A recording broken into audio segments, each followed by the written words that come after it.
and welcome back to another video. And so today's video, it's going to be a fun one. So today's video, Vanessa from Read with Dr. B is going to be choosing the books I read for the week. So I messaged Vanessa asking to choose 3 books out of the 2 pairs. That makes sense. Like, choose a book out of 2 pairs that I sent photos of. Now, I can't remember what I paired with what anymore because I sorted this out like a week ago now. But I'm going to put the pictures up here as I say. So the first set was between these 2, and the one that Vanessa chose was The Things We Leave Unfinished by Rebecca Yarros. I'm actually really excited to dive on into this one because I have heard amazing things about it, and I am just very excited because Rebecca Yarros is a 5-star author for me, except for Iron Flame, but like we don't count that one. But Fourth Wing I loved, Last Letter I loved, I sobbed at that, so I have high hopes with this book. It's different from what I normally read in the sense of it's like historical fiction and it's like past, present time and all that stuff. I feel like it's going to be something new which will be very fun and interesting. I'm very excited for this one. This one has been on my TBR for a while. And after that, the choices were between these 2, and Vanessa chose The Fake Mate by Lana Ferguson. This is also another one I've been really excited to get into because I read The Nanny last year, I think it was, and I rated it, I think 4 stars. I know I really did enjoy it, and this is like the 2nd book from that, and I'm very excited to get on into this one. Now, the only problem is I have heard controversial things about it. So I've heard some people say that they love it, and then I've heard some people say that they did not like it so much and that they was quite disappointed because they had higher expectations or higher hopes. So it's gonna be hit or miss, but I'm still excited to get on into it either way. And then the final options were between these 2, and Vanessa chose Then She Was Gone by Lisa Joel. I'm so happy to be finally reading this because I've heard so many good things about this. It was going around, I want to say, like a year or 2 ago, and I have been wanting to read it since then, and then I got it as a gift for Christmas, and I have been wanting to read it even more ever since I put it on my physical TBR, and I'm just so excited for this because this is about a mother where her daughter goes missing or something, and then she meets this man, I think, who has a 9-year-old daughter, and the 9-year-old daughter looks exactly like her daughter Ellie that went missing. So this just sounds very fun, and I'm very excited to get into it. I should be a quick read as well because the font is quite big. So those are the books that were chosen, and I'm thinking of starting off with The Things We Leave Unfinished by Rebecca Yarros, as this is the one that I feel like I'm a little bit more excited for and have higher hopes for. So yeah, this is the one I'm going to start off with.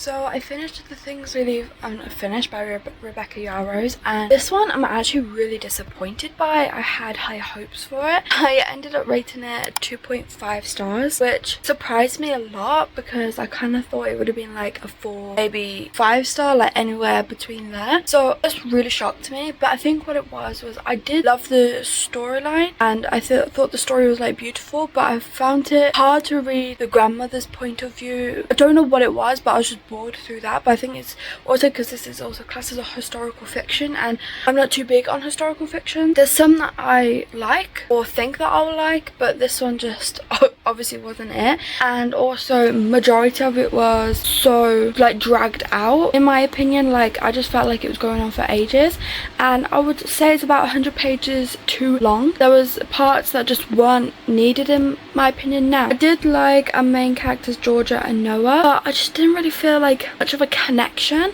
Like, I can appreciate the writing and I can appreciate the lovely story, I can appreciate it, but I'm just not on the same level as everyone else who's rating it like 4 or 5 stars. Like, I looked at everyone's reviews on Goodreads and everyone's rating it 5 stars, and I'm just like, what did I not see that others have, you know? And I did read reviews, and like, I can agree with most of what people are saying that have rated it 5 stars. I just felt so disconnected from the book. Felt like it was dragging on. Like, I could have happily DNF'd this book and not continue it, and I would have been fine, but I was only doing it because I was reading it for this video. Yeah, I'm quite disappointed by it, but I don't know if it's also because I just wasn't in the mood to read it. But I feel like maybe if I just waited, because when I chose the options, I was in the mood to read it.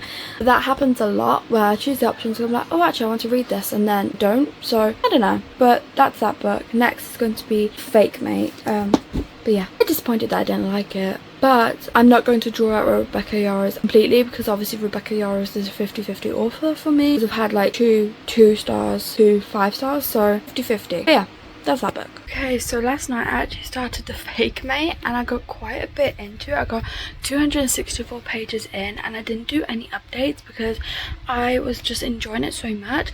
I was doing a word search and listened to the audiobook and I just got really engrossed, and I was doing that for like 3 hours I think, and then I stopped doing it, and then I like read physically for a bit, and I don't know what it is. I am really enjoying this. I do feel like there's something missing from the story though. I don't know what it is, and I do feel like at first I was finding hard to find like a connection, but I don't know if that's just like me because I was listening to the audiobook, and so it's like the connection lack. I don't know what it is, but I am really enjoying the story though, and I would like recommend this. I'm quite shocked that people have been saying that they didn't like this one but they liked the first one. I would definitely say it's different from the first book in the series, but I feel like I like that. But yeah, I don't have much left. I literally have like that much left, which I'll finish later while I am live. I'm going live at 10 AM in about 2-ish hours.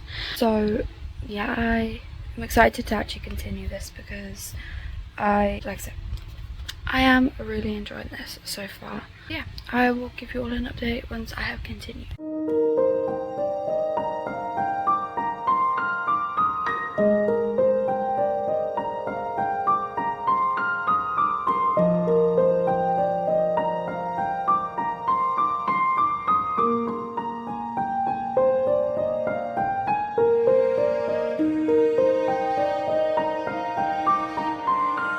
Okay, so it's actually hours later and I actually finished this hours ago, but I just completely forgot to do an update, so I'm doing one now. But I did finish the Fake Mate and I decided to rate it 3 stars. Now that's very shocking after my last clip of me saying I was really enjoying it, and I was, and I do really like it, but I feel like it just dragged on a bit and kind of fell flat near the end. I don't know what it was. I don't know if it's just because I had like a really busy day today and I was like really tired and I just kind of like lost storyline. But I think what knocked it down a bit for me as well was I read majority of it last night. I listened to it and then I finished the rest today, and it just kind of me stopping and I just knocked it down a little bit. So with the Fake Mate, I actually rated this one 3 stars because I was really enjoying it at the beginning. It took me a little bit of time, but like once I got into it in the beginning I was really enjoying it, and then there was part of it where I felt like it fell flat for me, and then the ending picked up again. So it's kind of like a roller coaster for me in a sense. But I also was not expecting the werewolf thing in this book. I went into this blind pretty much, and I did read the synopsis but it didn't mention anything about it, at least from what I remember. It didn't mention anything about it. Oh, it mentions the big bad wolf of Denver General. I didn't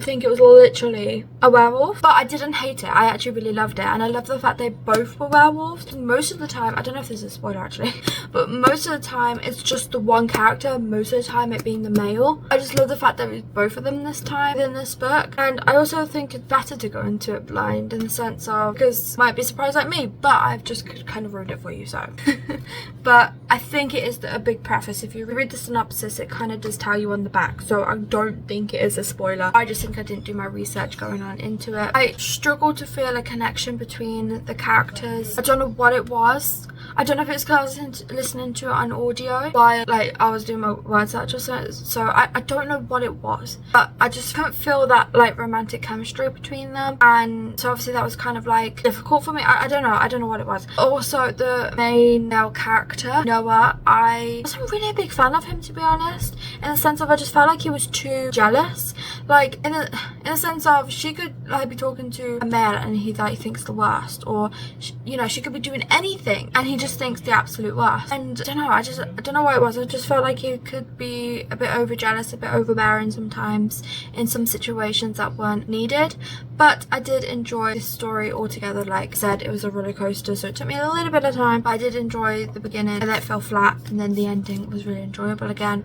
But I would recommend this still. Like 3 stars is still a good rating for me, and like I said, I would still highly recommend it. And the first book I read within this video was The Things We Leave Unfinished, and this book I rated 2.5 stars, which is actually shocking to me for the pure fact of Rebecca Yarros I've had only good experiences with, except for Iron Flame, which we won't talk about. But Fourth Wing I rated 5 stars, and The Last Letter I rated 5 stars. So I had high hopes for this, and I've had so many people say that they really enjoyed it and that it's really good, but I don't know what it was and why I couldn't connect to it. I did listen to this one on audio as well, so I don't know if that affected my experience, but I've listened to Rebecca Yarros on audio before, so I don't think it was that. Also, historical romances or historical fiction or anything like that just generally isn't my thing necessarily. Like I don't hate it, but I don't love it. Like I'll read it, but it's not something I go for, as it's not always a favourite. But it's one of those things where I think for majority of the book I felt like it was really slow and dragging on a lot with a lot of things, and I feel like it could have been like 100 pages shorter in the sense of because of how much it dragged on, and I feel like there was a lot of things that just wasn't really necessary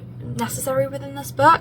For me personally, I don't know what it was, but I just wasn't really enjoying the grandmother's side of it, and I know it's a big and important thing, like part of the book, but I don't know if that's because it's the historical part of it that it just wasn't for me. I didn't hate it, like I did find it interesting, I just wasn't like big on it. When it got to like the present time and everything, I enjoyed it a little bit more, but I don't know what it was. I just didn't really feel a connection between the characters. I feel like they maybe would have been better off as friends or just kept as acquaintances. Like I wasn't rooting for them, I didn't really care if they ended up together kind of thing. So I am quite disappointed I didn't like this book, but hey, everyone has different opinions about books, so like everyone else loved it. But then I did actually end up looking on Goodreads for like our reviews and stuff, and there was quite a few people who actually didn't like it, which shocked me because most people have rated it 5 stars or 4 stars, and that's what I was kind of expecting. But yeah, I looked and seemed like some people like do have similar thoughts than me. I'm not alone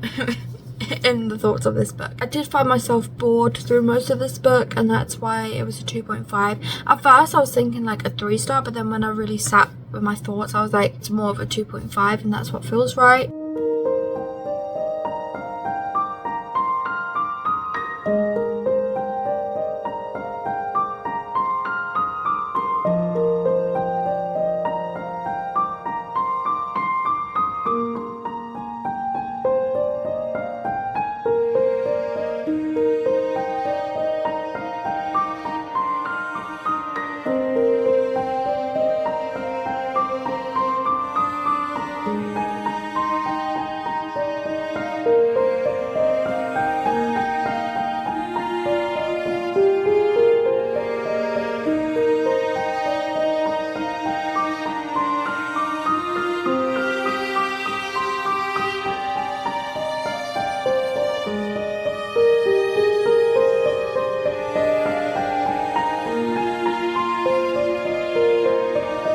I did finish Then She Was Gone by Lisa Joel. I love this book so much. I did decide to rate it 5 stars because it all depended on the ending of whether I was going to rate it 5 star or 4.75 stars, and in the end I did decide on a 5 star because I keep trying to like remember myself that rating thrillers compared to like romance and fantasy is completely different. So like at first I was comparing it to a romance, and if I'm comparing it to that, you know, what I do is I rate for genres in different ways. So like for a thriller, this is a 5-star thriller for me, if that makes sense. So I just want to put that out there.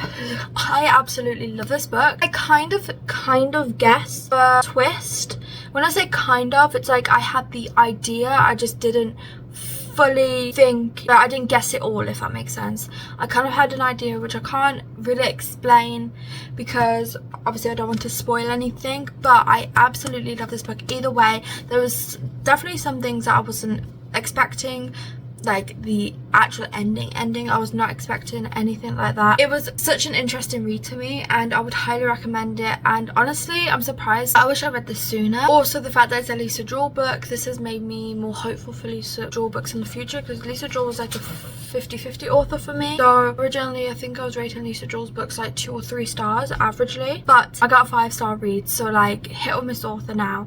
And I do have more Lisa Jewell, so it just gives me more hope, and I do want to get through Lisa Jewell's backlist. So I'm very happy that I have finally read this, because I was hearing loads of reviews. It had been on my TBR for so long, and I really enjoyed this one, and I'm so happy that we got a 5-star read out of today's video. Like, isn't that amazing? Yeah, anyway, those are the 3 books that I read in this video, and these are also the 3 books that Vanessa kindly chose for me to read. I'm sorry that I didn't get any more clips of me actually like reading the books like during the video or anything. It's because most of them I was listening to on audio and just kind of flew through them, but that is how I'm getting through my books currently. So yeah, anyway, thank you all so much for watching. Make sure you go and check out and subscribe to Vanessa's channel. The link will be left in the description below. Also remember to like and subscribe to my channel and this video, and I hope to see you in my next one. Bye.